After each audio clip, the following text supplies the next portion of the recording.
What's going on, y'all? Machiavelli Mills TV. So look, Nick Saban has now decided that he is stepping away from coaching. He stepped down as the head coach of the Alabama Crimson Tide, and a lot of people are shocked. Why? Nick Saban is the greatest college football coach ever. Has 7 total national championships, 1 at LSU and 6 during his 17-year tenure at the University of Alabama. Right? 6 championships at one school is outstanding. 6 championships in general is just crazy. But 6 at the same school, 7, it's just his accolades are second to none, right? And when you see a guy that has been that successful, who is still in the Final Four teams in the playoff run, you looking like, why would he step down? Some people are like, hey, is he just getting old? Does he now want to live a regular life and just, chill out with his family? I don't know if he got grandkids or what, or just want to be chilling with his wife. I personally think that Nick Saban stepped down because he sees where college football is going. He knows that the NIL is reigning supreme.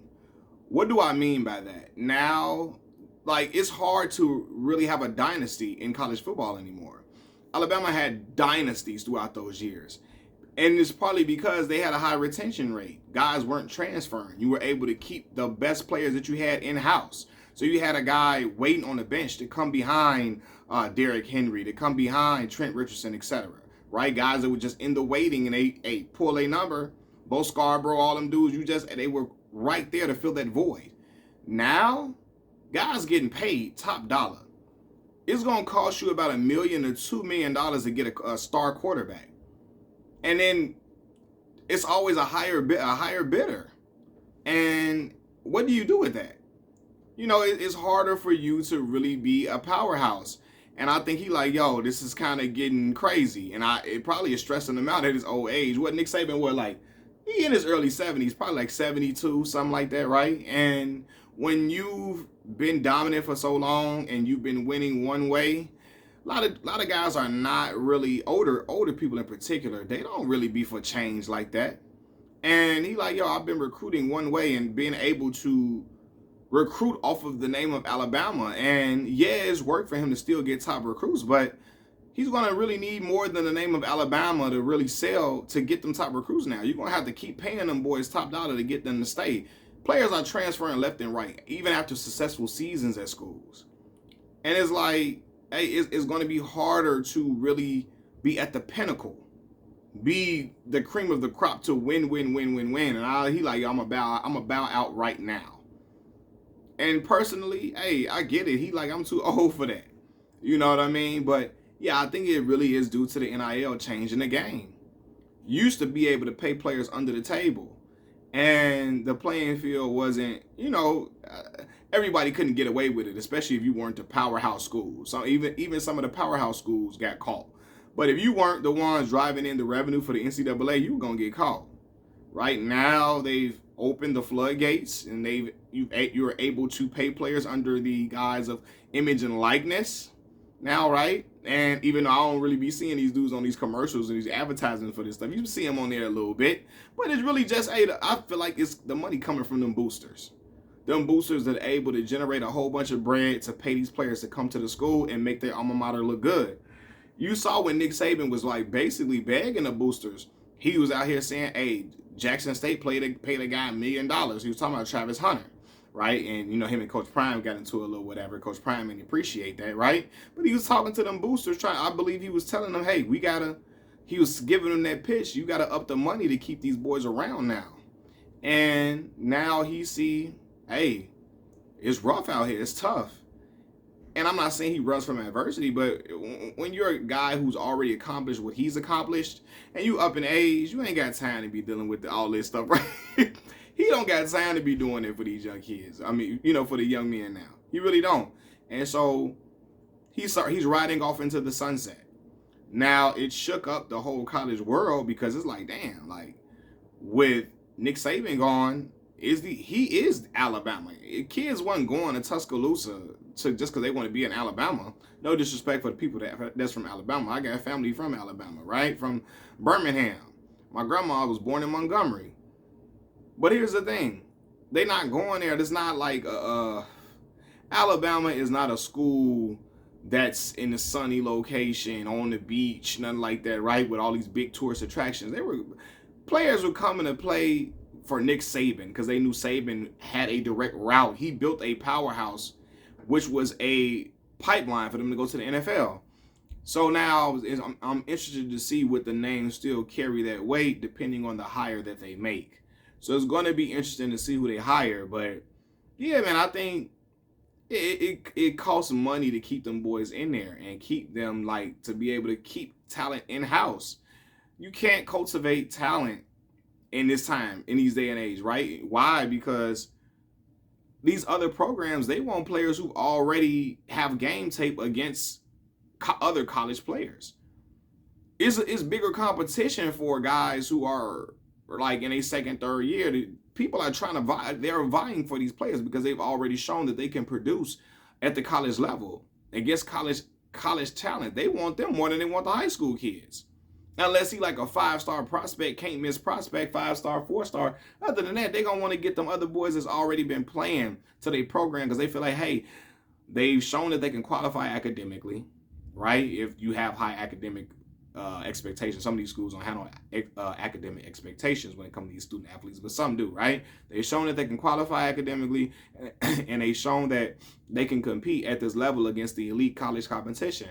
And so they're like, yeah, I want the guys at the other schools versus these incoming freshmen, these young babies, young pups, 18 years old, 17 years old, and really don't know how to, they don't know about the rigors of college football in these certain conferences.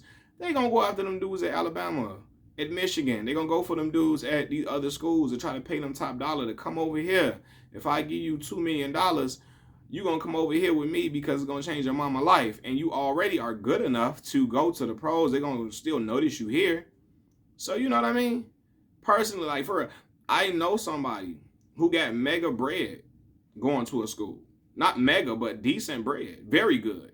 More money than a lot of people will probably make over a span of 10 years.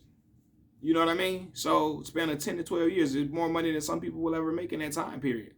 And so college athletics is completely changed. It's completely changed, man. So, you know, I'm interested to see how these other teams will be able to hold up. I'm wondering, like, my boy Melvin think Dabo Swinney gonna go over there. And I'm like, Dabo still got this whole thing about not wanting to pay players, which got him and Clemson in the position they in right now. You can't take that over to Alabama, boy. They'll get him up out of there and chase him up out of there with goddamn pitchforks and tiki torches. They not playing that, man. They want somebody that's going to come in there and serious about winning at all costs. And Dabo would have to acquiesce to paying them players, whether he likes it or not. But it's just interesting to see, man, seeing Nick Saban be so dominant. It's like now I think the dice have been shaken up. You still got prominent programs. Still doing a thing, right? But it's just it's a different world in the collegiate athletic game, especially in the revenue generating sports of football and basketball.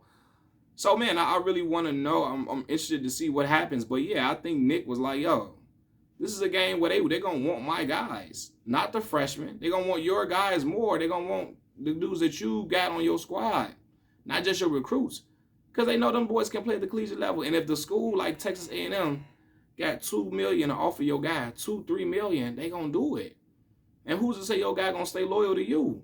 Especially when he feel like, hey, I need to secure this bag. Guys are staying in college longer.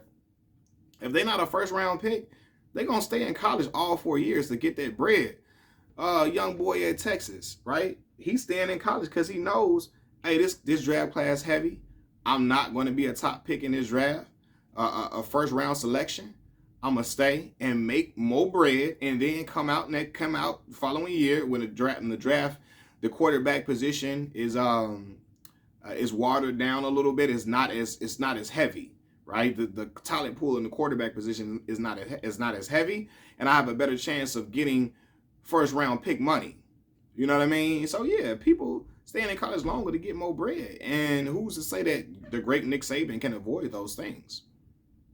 He won't be able to avoid that. He's going to be able to still get great players because he's Nick Saban off the Alabama name. But yo, like, at the beginning, they started playing well, but at the beginning of the season, people were wondering, is Alabama's run over? Has the tide turned? No pun intended. You know, because they were like barely beating squads, and then they came on for sure. Jalen Milroe started to get his feet under him, started to play well. But it was one point they were trying to figure out if Jalen Milroe was the quarterback for them or were they going to go to the other gentleman. So, yeah, man, shocking that Nick Saban is gone, but I feel like it's all due to NIL. All due to NIL. So, yeah, man.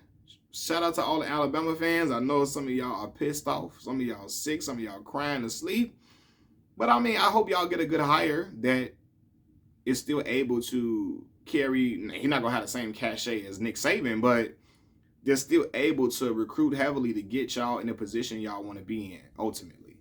Machiavelli Mills TV. Y'all hit that like button, hit the subscribe button. I'm out. Peace.